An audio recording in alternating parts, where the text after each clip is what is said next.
Good afternoon, Hinge friends. We got a big crowd joining today, so I'm excited about that. That just says to me that we have a lot of people interested in what the buyer landscape looks like in our industry. Well, a lot of you, if you're owner operators, are likely hearing from people in the buying community. Maybe you're curious about who they are, whether they're a good fit, what they want, and how to think about them differently as it relates to your own company. So, thank you for joining us. Let's just jump right in. I do want to say first, please feel free to say hello in the chat. We'd love to know who's here. We also would love for you to add your questions as we go. I will leave time in the end to answer your questions to be sure that you have the opportunity to get clarity on what is happening in the landscape of buyers in the early education space and how you might leverage that opportunity for yourself and for your own company. So please feel free to put your questions in the chat or the Q&A. I'll keep an eye out. Here's what I have prepared for you. Why does it matter what buyers are doing? What makes a buyer qualified? So that's an important concept. What is the buyer landscape? Who is buying? What types of buyers? And what are their goals?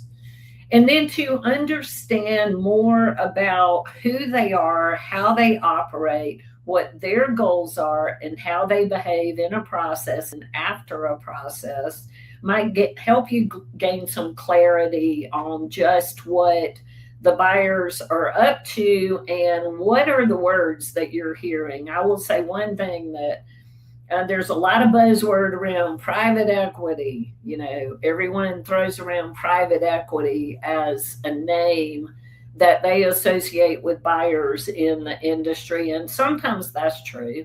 But private equity is one of 6 types of buyers that we work with and that the industry has the opportunity to work with. So we'll introduce them. We also want to tell you about others. So the intention is for you guys to gain knowledge about what buyers are doing, to be able to ask questions if you get outreach from buyers, and to understand what their goals are and whether they or others like them might be a good fit for you. So that's what we have planned for you today. All right. Let's. All right. Why does today's market matter? Well, the market always matters, but today is especially interesting because there's great demand in our industry for early education, business, and real estate assets. And I will say that you guys heard me say I'm about to hit my 40th year, and it's always been the case. But we saw an escalation in interest in our industry during the 2009 and 10 economic downturn. We saw a sharp escalation during COVID. We have continued to increase the interest and seen increased interest in our industry as an essential infrastructure and a place that investors can do good work, make a meaningful difference, and get returns on their investment. So, as an operator, if you're an operator, if you're an investor, I hope those are also both your goals, that you want to make a meaningful contribution and you want to be financially rewarded at the same time. Today's market includes a wide range of buyer types and investment strategies. They're not all the same, and we'll talk through those. And that you have more options if you're an owner than ever before, from full exits to partial exits to partnerships to growth to, so there are a lot of strategies you can use in your business as a person in this landscape. So I want to present 6 types of groups that are investing in our industry right now. So I want to start with individual investors. I will move to local operators like yourselves, then regional and national operators, searchers or search funders, private equity buyers, and then real estate buyers and the different types there. So that's what I have planned for you for each one of these groups. We'll give a definition of what I mean when I say that, who they are, how they might show up in your world. Hey, everyone. Okay, just seeing everyone. Hey, Marianne, good to see you.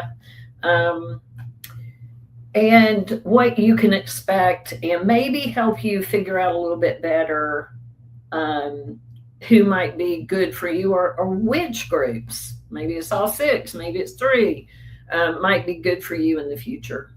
Okay. All right. First of all, let's define qualified. What do I mean when I say qualified buyer? A buyer is qualified, first of all, if they have the financial capacity to execute what they've offered. That sounds kind of simplistic and crazy, but maybe you guys have been in a situation where you've tried to sell a house and then someone got it under contract and didn't have the financing. Kind of a big deal. Do I have the money to execute this transaction and at the level I promised? That's first. The second thing is, do they have the operational excellence? So one of the things that keeps me only in this industry after so long is that our sellers care, I would say, more about who is going to care for, continue, grow, honor what they've built in this industry. I could, in 40 years, count on one hand the number of providers that I felt like really cared more about the money. Now, I'm not saying people don't or shouldn't care about the money. They should. You should. But equally important is, how will this group or this person take care of my people? It's people oriented. It's about teams. It's about families. It's about children. Who will take care of that? And then finally, what is our cultural alignment? I have forever said to people, if you are considering buying and paying for a business and you feel like you have to significantly change the culture, the curriculum, the way they operate, what is going on in that school, I think you should think twice about whether that's a good fit for you, because you're going to pay your value based on what has already been created. And that is in the form of customers and cash flow. And if you don't take the time to understand their needs, do it slowly, get buy-in, and you feel like this has to change drastically, then maybe reconsider. Now, if it's an underperforming business, maybe you don't care. Maybe you're not paying much for it and you want to change things for the better. That's a different situation. But cultural alignment is critical, and some people do it better than others. So in my mind, the three criteria for qualified is financially able, operational excellence, and cultural alignment. Okay, so let's go through each of our six investor types. And for each one, we're going to talk about who they are, what their goals are, what they value the most, and then what does that mean for you? So what I mean by an individual investor is it could be a first-time business buyer or a career changer that wants to own a business. They might be high net worth individuals diversifying beyond stocks and real estate, so they want to own businesses in conjunction with or as opposed to. And they often are looking to be a semi-absentee or owner-operated model. They're looking for either a business to run, but more often than not, a business to invest in that at least semi-operates well without tremendous oversight. So that's who they are. What they value the most is they really want clean financials. So you just buckle up on that one. You're going to hear me continually talk about how clean financial statements parlay into business value. The last thing you want to do is enter a process without defensible, clean numbers. This is going to happen with all 6 buyer types. And then to be retraded, a retrade means that we're going to get into process, you're going to do a lot of work, and then they're going to say, oh, this business isn't what I thought it was, and we need to change the purchase price. And no one wants that. In the Hinge processes, we put in a step before we launch a process, which is for us to do the verification or audit work on the numbers, so there are no surprises when we get into process. And that holding of value is critical. But every buyer is looking for clean, defensible financial statements. And that's a whole session on what those look like and how you maintain and present those. But just know that that's something for you to be mindful of and think through clearly. They would prefer a turnkey operation with strong management in place. So typically an individual, excuse me, an individual does not want to come in and be tied down to the business moment by moment, decision by decision. And they're looking for licensing compliance and a clean regulatory history. That parlays I'm going to apologize in advance and go ahead and throw a cough drop in my mouth. So, sorry, we all do what we have to do to get by, right? Okay. They're looking for a clean history, not only because they want to navigate licensing well, but that affects reputation, which affects the ability to operate in the market. And I will say that all businesses, I'm sure to some degree, are affected by issues that cause reputation damage, and then recovery is necessary. I really think it's very difficult in early education to overcome really bad issues. I mean, we all have issues, right? Look, we're in a people business. Things are going to happen. That's okay. We apologize if it was our fault. We communicate clearly and we move on.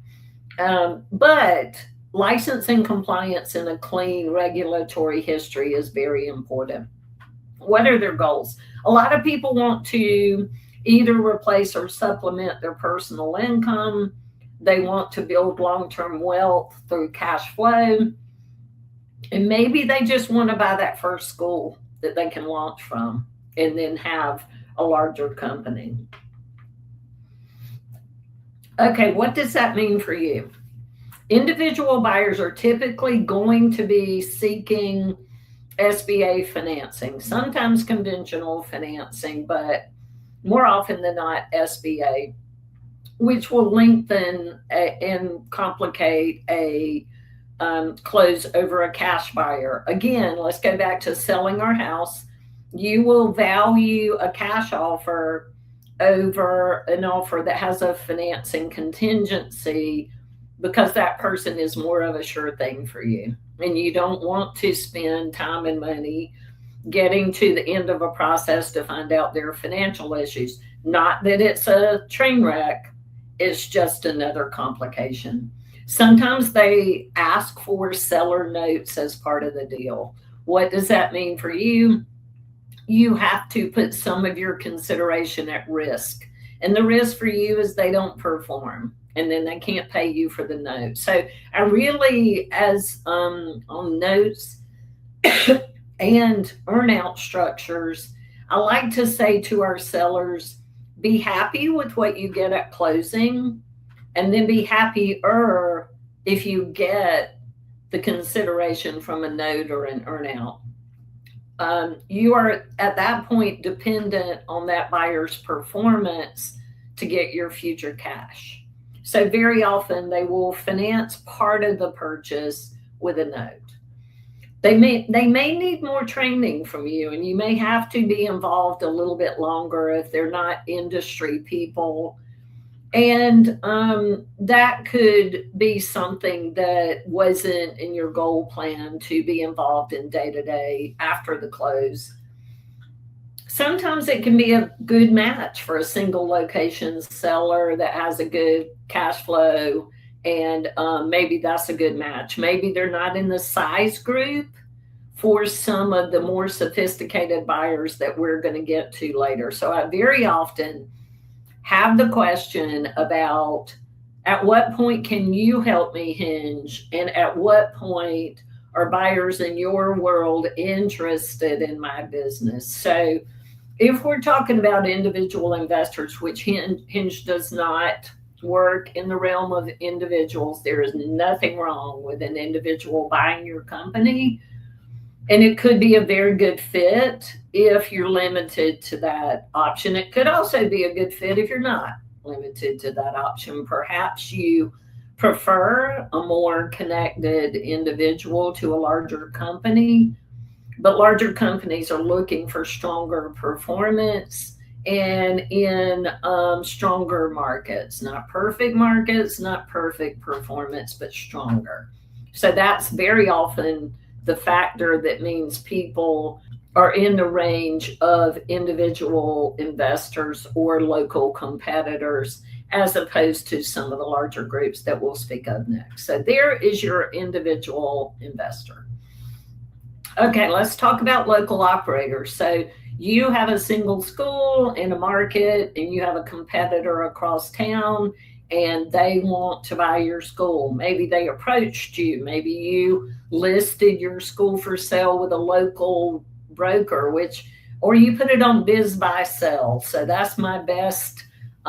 If you're a buyer, that's where I would go. I would look in your local market. I would look on Biz Buy Sell, BIZBUYSELL. Kim, please put that in the chat.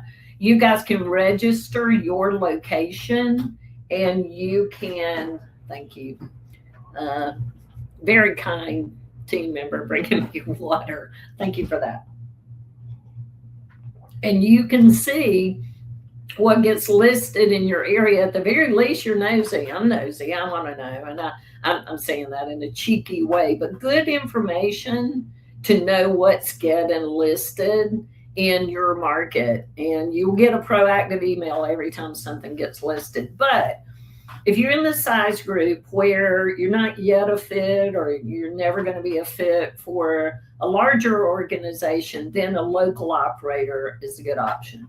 Who are they? They're owner operators. They're already running schools in your market. They might be your direct competitors or neighbor school owners. They could be teachers, directors, center managers ready to own. So they are people in your market.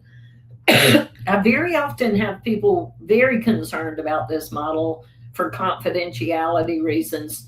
To be honest, you guys, I don't have a huge concern about that. I mean, with NDAs that should get executed before you share any information, you're protected. And honestly, how many secrets do we have? I don't know. I think we're all just trying to do good work and do good things. And so I'm not as concerned about local operators considering your business. What are their goals? They want to expand their footprint. And the most logical place to do that is in the market you're in. I often have people talk about, where should I go next? Should I go to another state? Should I go to a neighboring city? Maybe. But what I would do is exhaust your clustering opportunity. And this is what they are doing. The most cost-effective growth is within an infrastructure where you don't have to add more people. So you have 3 schools in a market. Maybe your model is to have a 1 to 5 schools to regional manager. You can drop 2 more in there and really get some economies of scale because there are no more expenses associated with that. So that's what they might be looking to do to expand their footprint in your market. They want to leverage their existing staff, community reputation, support. They have people right there who could just if you want to transition that school, zoom, we are on you. We can support you. We can be there in a minute. So big advantage there. What they want most, enrollment strength and wait list. Everyone would love to consider a company that is already strong in the market and is showing a wait list. Now, what does a wait list mean? A wait list will typically be valued more if families have paid a deposit. Let me just say that, because anyone can join a wait list. And if you wait 3 months to call them and tell them that you have a spot, a lot of families will have had to make a decision and they're gone. So unless you have a secure, and that is even true if they pay a deposit, but definitely if you charge a deposit, they are considered to be more invested and more secure. So that's what that means. Staff retention and director quality. I can't overemphasize this. So all along the way, we're going to be talking about buyers' need and desire to have staff who are tenured, to have especially directors who are stable and valued leaders.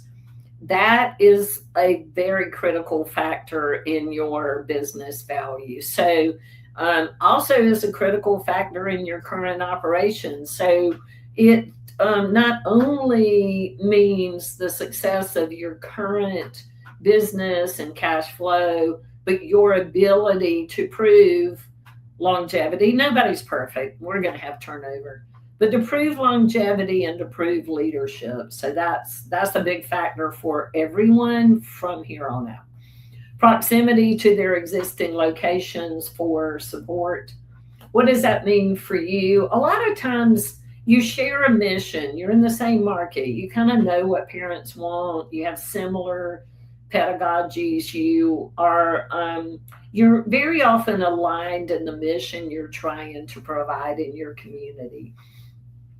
Since they're smaller, they may have less sophisticated financing and processes, and deals might take longer to close. So what do I mean by processes? Legal agreements, diligence requests, attorneys and accountants who can work with a complicated transaction and get it done quickly and with the right protocols in place. So as companies get larger, they're more sophisticated in those areas. They have true, defined, and proven processes. And that just takes experience. I'm not being disparaging. I'm just saying the more experience you have, any process you run, you guys know it, whatever processes you're doing in your company, the more you do it, the more refined, the better it supports what you're trying to achieve. So same thing with them, with their processes. Sorry, checking my question. Okay. Good question. How valuable are digital assets for buyers? I'm referring to websites, socials, including followers. So those are sort of considered to be just part of there. So very is the short answer to your question. Very valuable, but also sort of an expected part of a transaction today, where those things historically might have been special, unique, different, a market differentiator. More and more, they're considered to be part of the norm and will keep you at a good solid number, but not necessarily shoot you to the top of a value range. But great question. Okay, again, local operators may require seller notes, and if you care deeply about operational continuity and staff retention, very often that more local concept can help you accomplish that. So those are local operators. All right, what's next? Let's go to, all right, big buyers in our world. Now, this is where Hinge enters. And look, again, there is nothing wrong with individual and local buyers. There's nothing wrong with your ability to do that. It's a different concept, it's a different company. And oh, my team wants to help everyone, and it's very often hard for them to say, I wish I was the best fit for you, but unfortunately, probably a local advisor would be better for your school. But as you grow bigger, you have more opportunity for different types of buyers, and there are trade-offs, there are advantages to all types. So third type, regional and national operators. What do I mean by that? A regional or national operator is already operating 10 to several hundred schools. Big infrastructure in place. They have a brand that typically is either recognized in their region or nationwide. They have brand driven organizations. They're looking for market penetration. So, as we discussed earlier, their most effective, cost effective acquisition is an acquisition that fills in the geography where they already are. So, what are their goals? They acquire market share faster if they acquire than organic growth allows. What's organic growth? That means we're building a school. It's going to take us a couple of years. It's super expensive now, and then we're going to have to ramp that school. But we can acquire immediate cash flow. And the name of our game is growing our cash flow. They can, with 3 or more schools, sometimes I've seen this with 2, used to be 5, now it's 3, sometimes 2. One of these buyers will enter a new market that they're not in. More than that's great, but minimum, it's very hard for them to buy a single school in a new market and support it well. Not that they won't do it, because competition for assets has gotten fiercer the last couple of years, but it's not their preference. They get more, and entering new markets is something they adore. We want to enter a new market. Let's say we get 3 schools. We want to believe that we can cluster 5 more. We're going to do some new build. We're going to look for additional acquisitions, and we're going to really have a solid cluster in that market. So they would either like to embed schools into their current geography or get into a new geography and then grow there. They typically convert new locations to their brand or one of their brands. So not always, though. There are some national and regional groups that hold the brands. And to some of our selling clients, their brand is gold. They believe in their brand. They don't think it would be great to change the brand. They don't want to do it. And it's important to them. It's equally important as the money is. We want to hold our brand. And honestly, smart buyers understand that it might not necessarily serve them well if there's great brand recognition to change it. And they certainly won't do it immediately. They will take the time to get to know the team and the market and build some goodwill, and then perhaps do it. This is a question we ask immediately from larger groups. We want our sellers to have the information about the intention for the brand. We want them to have the information about the intention for their people. So those are really questions. What do they value most? They're buying cash flow. Dramatic pause. There are other things. They want some other things to go well, but basically they want to grow their base of cash flow. So let me talk about that for just a minute, because there's a sweet spot of cash flow. They want it to be healthy. And what healthy is determined by the market and the license capacity. But if it's 100% healthy, it's a little nerve-wracking, because where do you go from 100%? If I'm going to, as a buyer, pay you full value for 100% occupancy, where do I have to go from that? I mean, the only direction is down. And hopefully I don't do that. but it's a risk, right? If I pay you for 80% occupancy, then I want to believe that I can increase that to 90. Now, I want you guys to be as financially healthy as possible, so don't hear me saying you should keep your occupancy down. I'm just saying most buyers want some ability for upside. They want to believe that they can do something a little better to increase the value. They would like control of the real estate with favorable long term leases. So, contrary to some belief, most of the operators that are regional and national do not also control their own real estate. Now, they have real estate partners. So you might get an offer for your business and your real estate. It's one offer, it's one closing. You may or may not know that the actual business is being bought in one entity and the real estate's being bought in another. But whether they are going to lease it from you or they're going to lease it from your existing landlord, or they're going to lease it from a new real estate partner, they have to believe that they have a good, solid, long-term asset with a favorable lease that they can operate from. They want to know that licensing, the license is transferable. And look, every state's different. The license is transferable. So let me give you the punchline. What do we have to do to get there is another question. Some states are super easy. It's a 30-day notice. We don't do hardly anything. Some states require a lot, and it's changing constantly as well. So they're going to satisfy themselves that they can gain a viable license for the school. They want enrollment to be strong as a percentage of capacity. In other words, occupancy.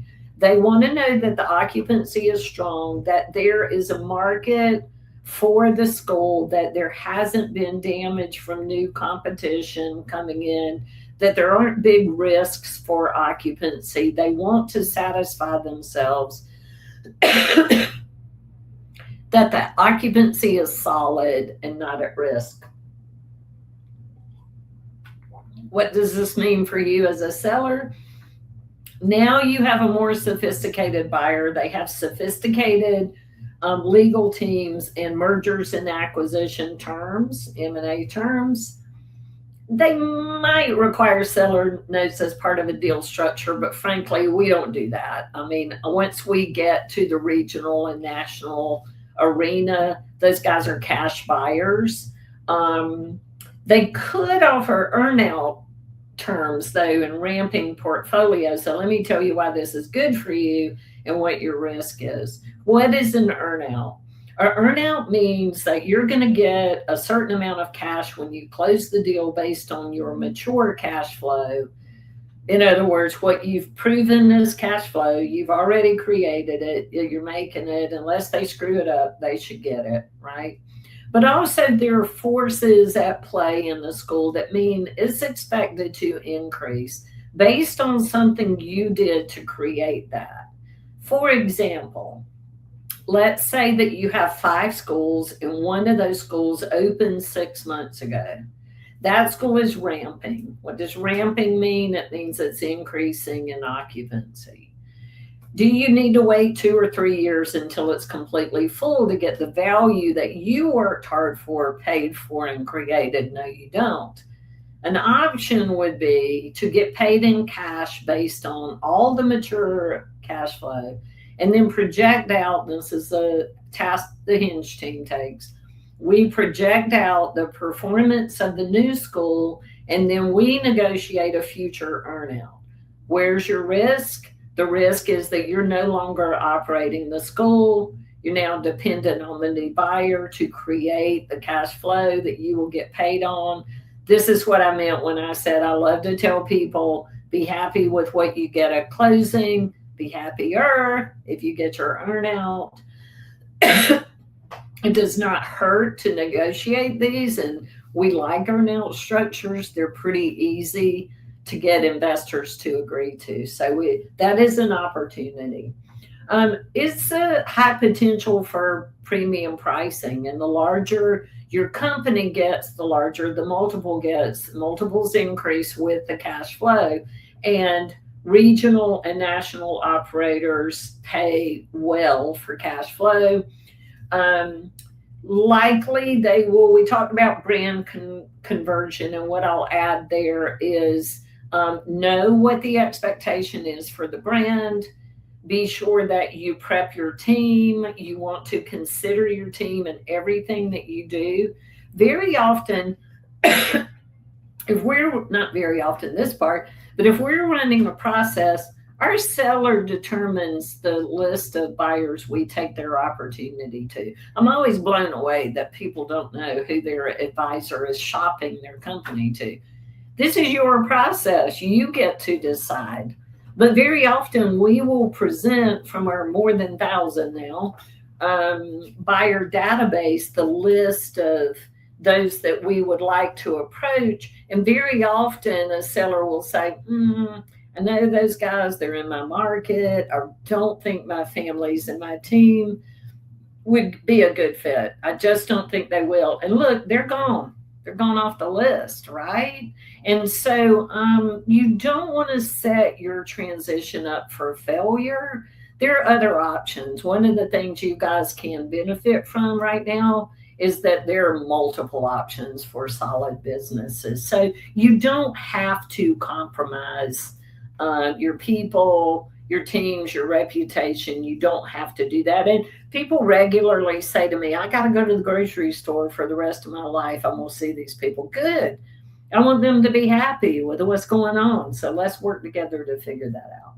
So these are regional and national operators. They've been super busy, super invested in the industry and acquiring very quickly.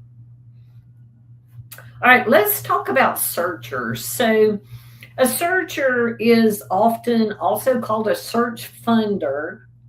And this is a concept that I'm not sure that people understand. It has dabbled in our industry and is increasing. I like it. And I think you guys are hearing from buyers, but you very often don't understand the difference between a national or regional operator, a searcher, or a next category, which is private equity. So let's talk about a searcher. What is a searcher? A search is a concept that was born, and don't quote me, 20 years ago, 25 years ago. And a searcher is typically a recent business school graduate. They could have some experience in the industry, maybe not. And their goal is to go look for a company to purchase and then run as the CEO. So they are a good fit for founder-led companies who don't have another path, or sometimes they do have another path, but they're going to come in and they are going to be the day-to-day operator. How do they get funded? They go to, there is a search fund community of investors. They go to that community. They get a commitment to be funded for 18 to 24 months while they go into the world and try to find a business to buy. It's very likely you guys have gotten a letter or a phone call from a searcher and not understood that that's what they were. So good language for you. What type of buyer are you? Are you a regional? Are you national? Are you a search funder? Are you private equity? Are you private equity backed? This is part of this exercise today. So once they find a business to buy, they then go back to that investor base, pitch the business, and if they're successful at getting it funded by those investors, they buy it, they move to where the company is located, and they operate it as their CEO. So in our industry, to my knowledge, there have been two very successful searchers who have purchased companies, grown companies. One of them has now sold, one is still operating, and we are starting to see them more heavily show up in our world, and it's a model I really like. So, who are they? Again, typically recent graduates. Their model is entrepreneurship through acquisition. So to be a business owner by buying a business, they're increasingly active in our space. What are their goals? They want to acquire a single profitable business. They do want to bolt on acquisitions to that. So they want to generate returns for their investors, obviously. People are not going to invest in their company and not expect a return. And they're hoping to use that entrance as a platform to bolt on future acquisitions, so to grow it. Just like the national and regional operators, they want to grow their base into something more profitable by increasing cash flow. Same thing with searchers, same thing with private equity groups. Same thing with you, I hope. You want to buy a business, you want to hope there's upside, you want to maybe add on more sites, and you want to increase the value of that business. What do they value most? They're typically looking for annual cash flow or EBITDA in the $500,000 to $2 million range. They want a defensible market position and operational systems. So they value an infrastructure that's ready to scale. So they're looking for medium to heavy operational systems, support growth, and by systems that also includes people. They want the business to run when the original owner exits. And this is also true of national and regional and PE groups. The last thing they want is an owner who is so either tightly controlling day-to-day operations or who is the sole relationship for parents and teams that it's risky when they leave. They are highly motivated, they're process driven, they put a lot of energy into their process. They might be new to childcare, but they're generally smart business people. Again, a good fit if you have well documented systems. And expect now that you're getting into the realm also with national and regional groups with more detailed due diligence and financial look at your books. So, fairly new on the scene, not completely, but search funders. You're probably getting letters. All right, next. Let's talk about the big PE word. I hear this thrown around so much, guys. I love y'all. Y'all are funny. But we talk a lot about, I got a call from private equity. I'm going to sell to private equity. Maybe you are, maybe you're not. Maybe the company that reached out to you is private equity backed. Maybe they're not. Let's talk about what that actually means. And then I would love to give you guys an opinion just from a person who has invested a lot of time and energy into helping people exit. And sometimes that includes the private equity community. Because believe me, I have literally taken people off my buyer list if they don't treat people well. So it is not tolerated, and I do not see that from the private equity community. But who are they? They are firms that gather pools of money by using wealthy individuals' money, pension funds, endowments, and they're investing that money in businesses with the intention of growing the business through both cash flow and multiple to be more profitable, and then they exit 5 to 7 years later. And what does exit mean? So let's say you have a childcare group and it's 20 schools, and they have an operating structure, and they have a CEO, and they have regionals, and they're intact, and they're operating. Parents depend on it, staff depend on it. Think about private equity as their funding source.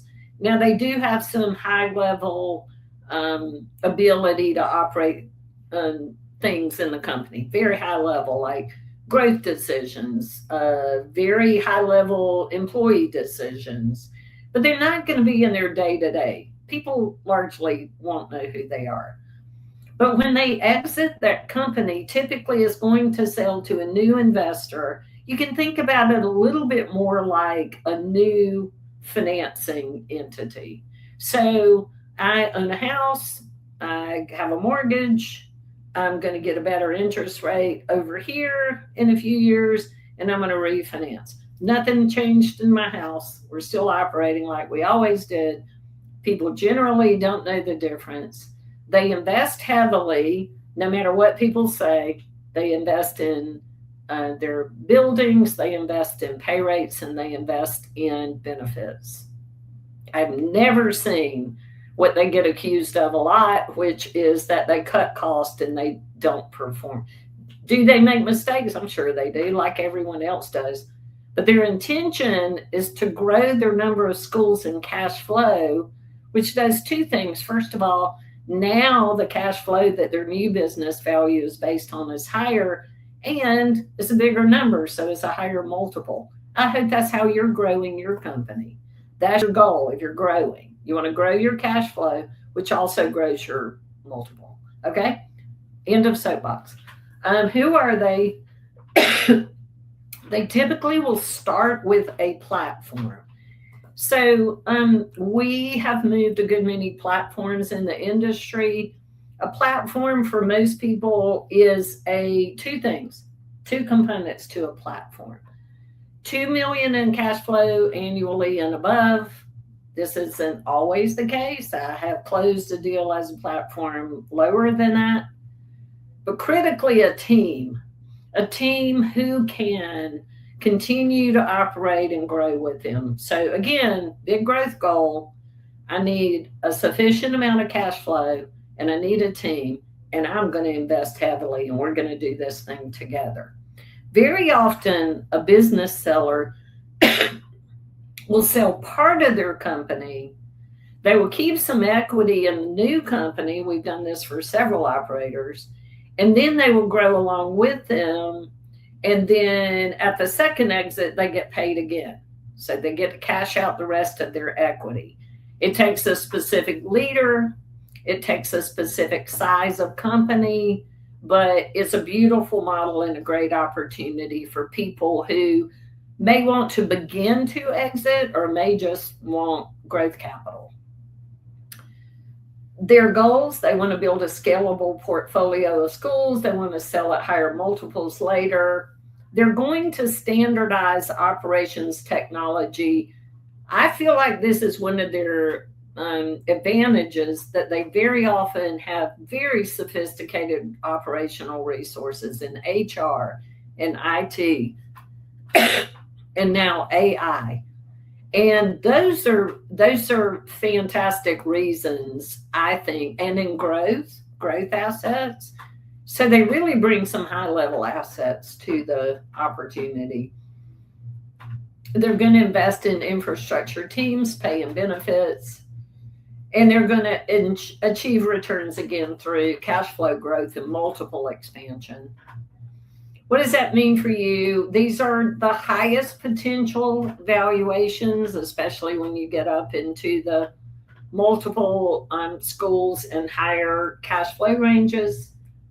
You're going to have more complex deal structures. So at this point, you have to invest in my mind, please don't try to do this without an advisor, but at the very least, you guys need a transaction attorney and a tax accountant that understands the implications of a complicated transaction. So you're going to have more complex deal structures. They're going to make some changes post-close. You're going to have new systems put in place, and sometimes those can be hard for people.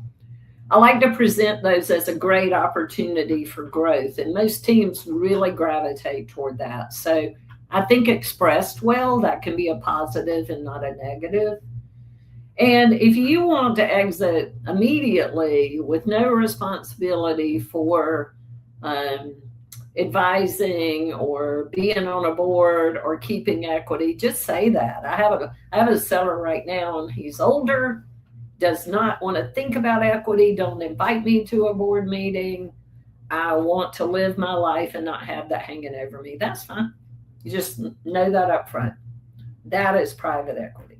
All right. One more. Sorry, two more. Real estate buyers, individual versus REIT. So I'm going to talk about these in conjunction with each other. Think of your real estate as a completely separate asset from your business. If you own it, it can be strategized and sold with different types of buyers completely differently. So, the advantage of individual buyers, and by individual buyers, who are they? They could be local or regional investors, they could be high net worth individuals, or 1031 exchange buyers. What are their goals? They want long term stable cash flow.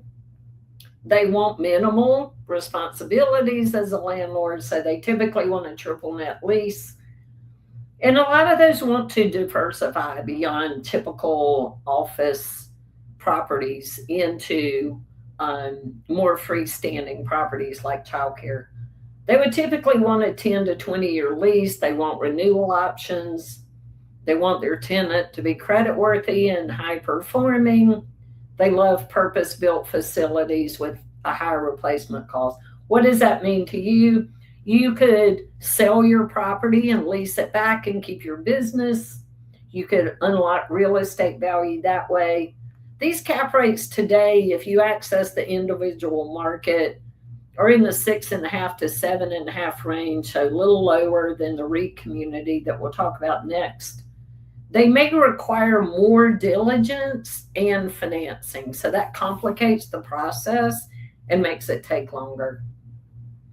And who are REITs? So a REIT is a real estate investment trust. Think about a REIT as a counterpart to private equity for real estate.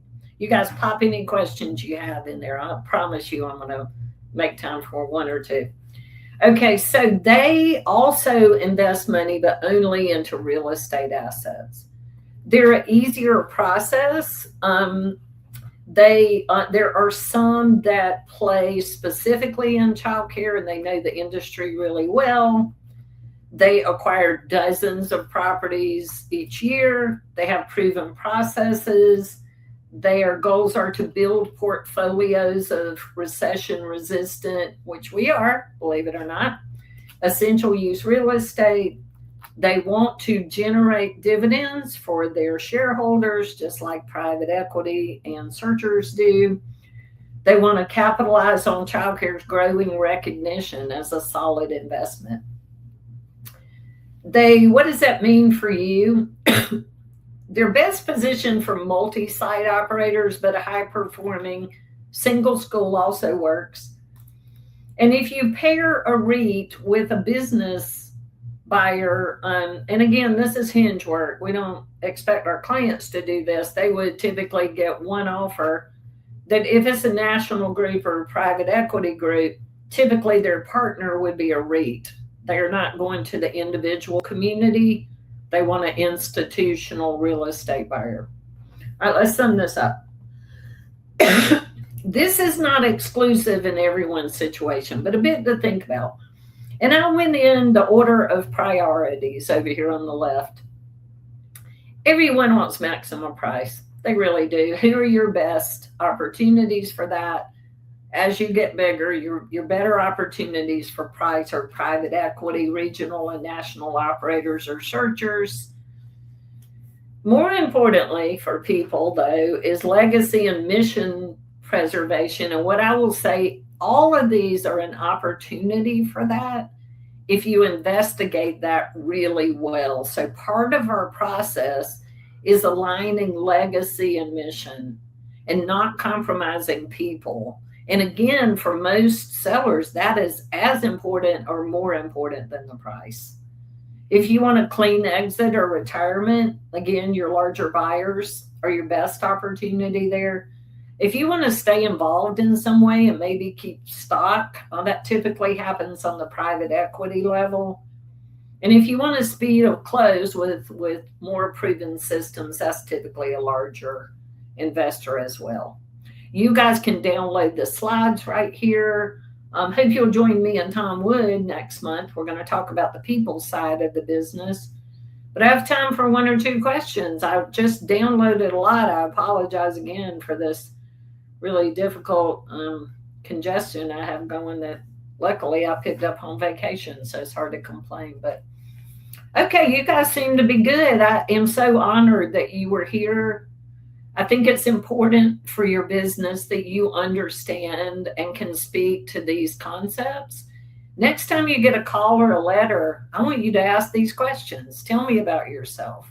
What type of buyer are you? Where are you from? Are you private equity backed? Are you a searcher? And as always, reach out to the Hinge team at any time if we can answer questions or give you guys a second opinion of what's going on in your company. We got a question. You guys can see how much support I need. Yeah, I answered that. Okay. But thank you. See, these guys are looking out for me and you guys. Thanks so much for joining us. We hope to hear from you again. And again, please reach out if the team at Hinge can ever answer a question, talk to you about what your company's worth, and offer that you got. Whatever we can do to support, we're happy. Take care and be well, friends.